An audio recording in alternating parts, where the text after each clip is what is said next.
Una good morning, oh. You there with the wear pink shirt. Good morning, sir. Uh-huh. Congratulations for reaching quarterfinals, even though na God save you.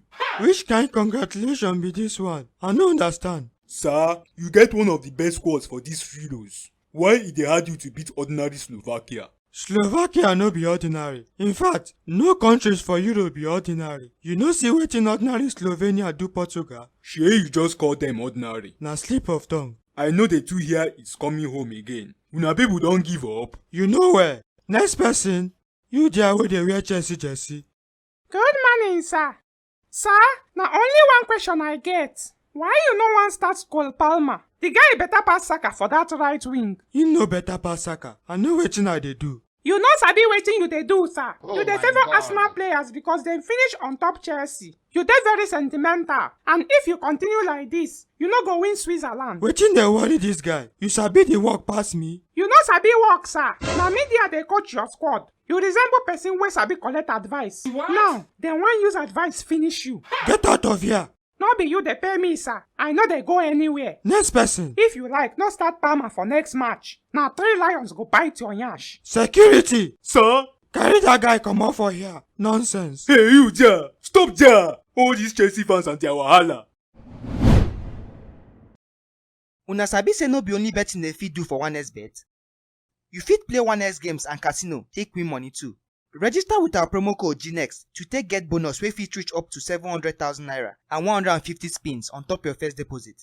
You fit join for 1x games and casino tournaments to take increase your winnings. Drop and win tournaments go put you inside people wey fit follow share prize money wey be 30 million euros. No forget to use your sense bet, sha. Good luck.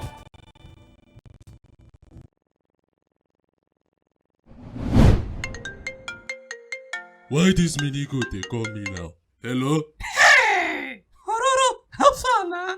Long time. Wetin you want? Why you dey behave like this now? You no happy to hear from me? I no happy to hear from you. No matter how much you discourage me, I go always there with you in good times and in bad times. God forbid bad thing. Wetin you want na? I say make I congratulate you as you reach quarterfinals. But I know they're in good mood again. Thank you.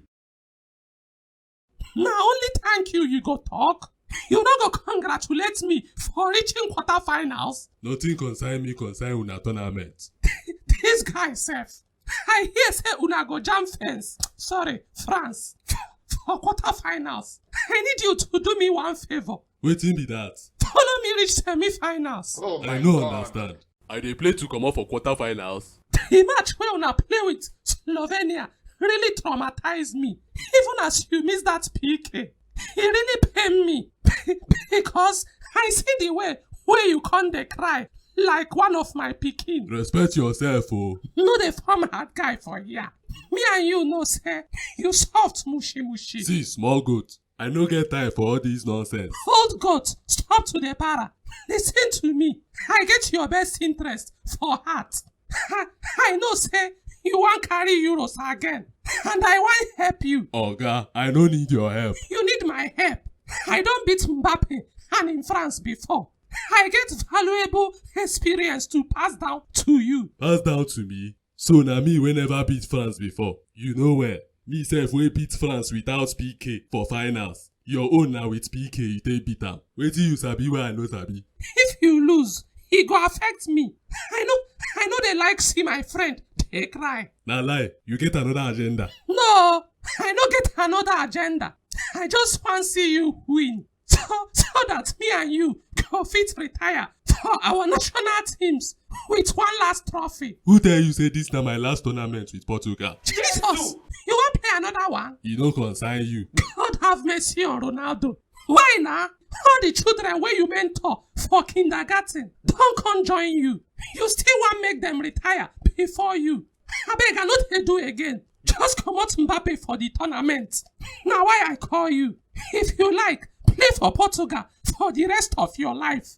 You no go still carry Ballon d'Or reach me. Na now you talk wetin dey your mind. Your problem na Mbappe. The guy ego too much.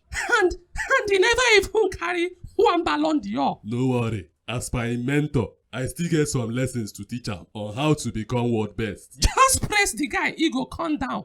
Na my own. If you fit, break him teeth join. Now how? What if this guy play like this reach 65 and he go still dey do 2 at 65? Abeg o, I no fit compete with this kind thing.